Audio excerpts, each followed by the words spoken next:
meus queridos, buenas tardes. Olha só, no capítulo anterior, nós fizemos uma revisão, né? Então, no material passado, que vocês viram aí, da aula passada, foi uma recapitulada, né, dos conteúdos, e neste agora que nós estamos estreando aí o livro 3 e o livro 4, né, que são os livros já para esse fechamento desse semestre, achei interessante nós fazermos aí um resumo só dos assuntos mais complexos, porque o primeiro assunto de vocês são os numerales.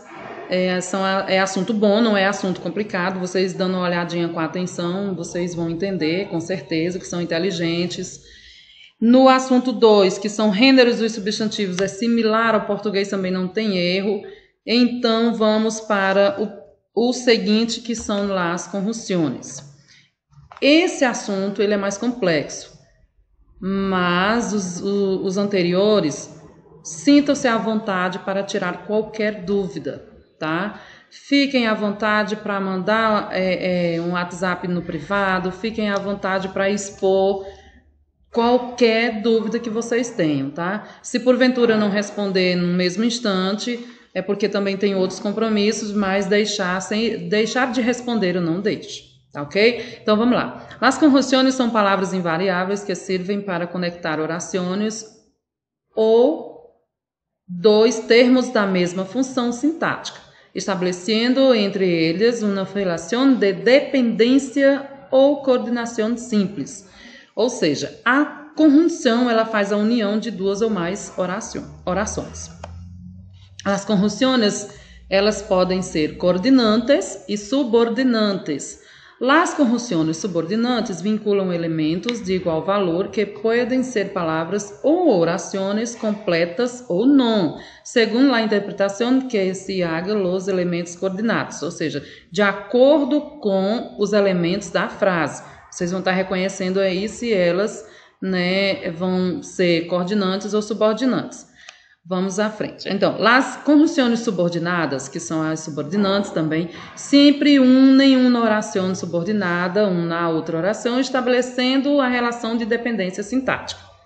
Não vamos confundir. Não entendi nada, não entendeu nada? Calma, vamos ver os exemplos. Olha essa tirinha da Mafalda aí.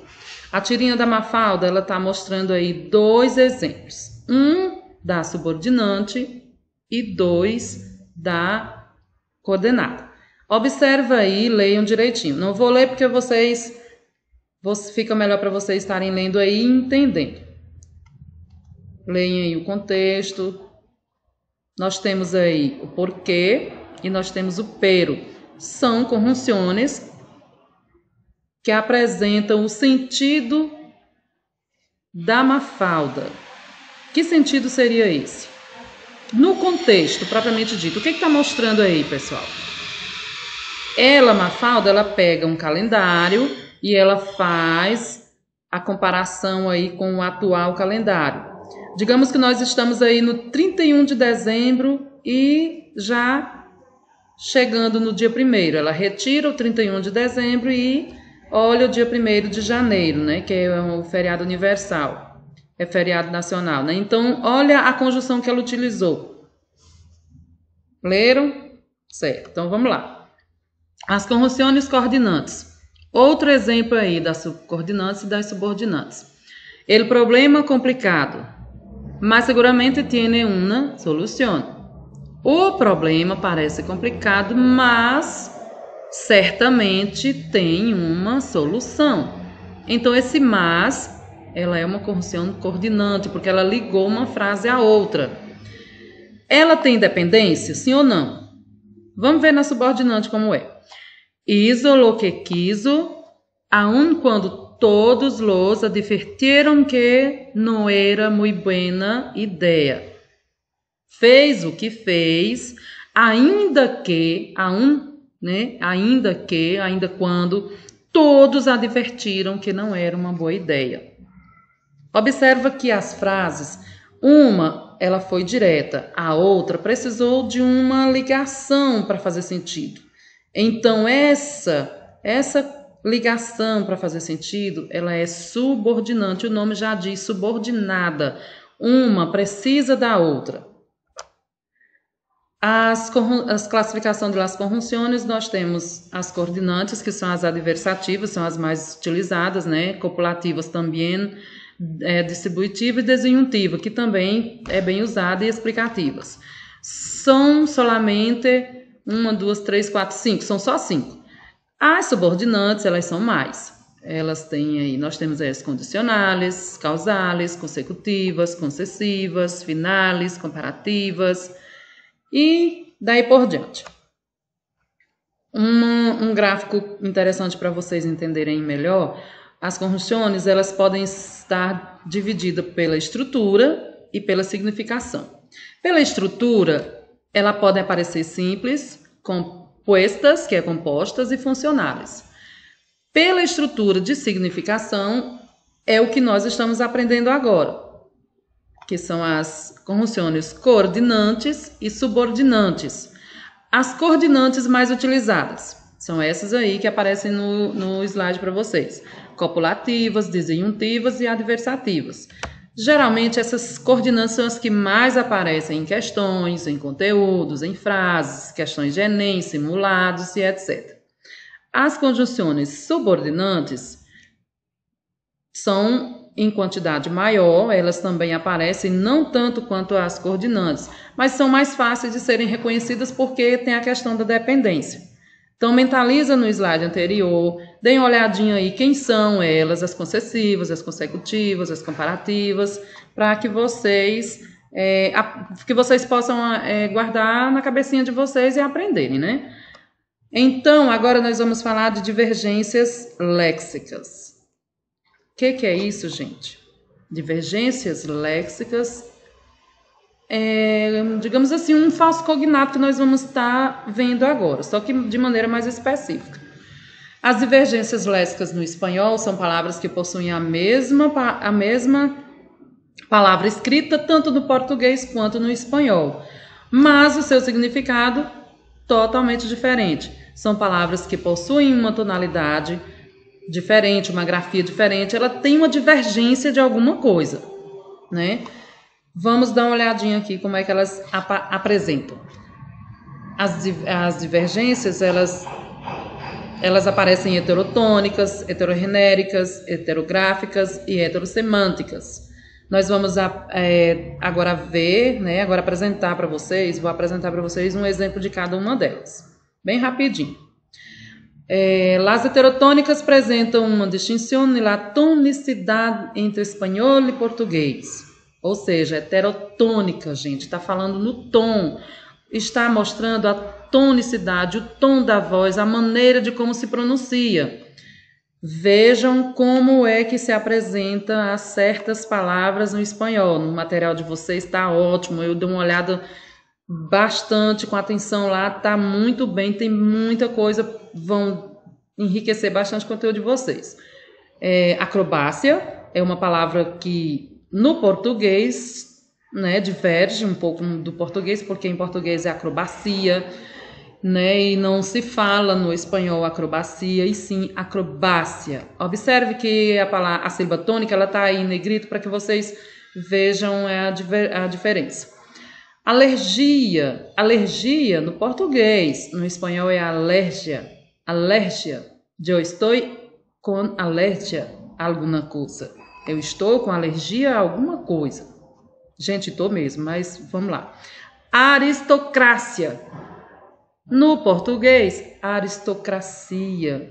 No espanhol, aristocrácia. Esse cra é a sílaba tônica, né? Policia é diferente de polícia, que no português, a nossa língua materna, né? Nossa língua mãe, a sílaba tônica é o li. No espanhol é o cia. Policia. Oxígeno, olha que legal aí, que interessante, oxígeno. Então, no português é oxigênio. Oxigênio, a sílaba forte aí já é diferente. E a epidemia, olha como aparece no português, epidemia. A euforia, como que nós lemos? Eufória, eufória. Agora eu vou mostrar para vocês algumas palavras heterorrenéricas. Heterorrenérica já está mostrando, tem a ver com o gênero. O gênero, se é masculino ou se é feminino. Apresenta distinção entre o, digamos assim, o sexo, entre aspas, da palavra.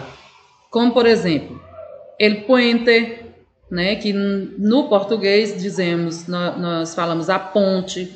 El árbol, que no português para nós é a árvore. El viaje, né, que é a viagem. El pantalón, né, que é a calça.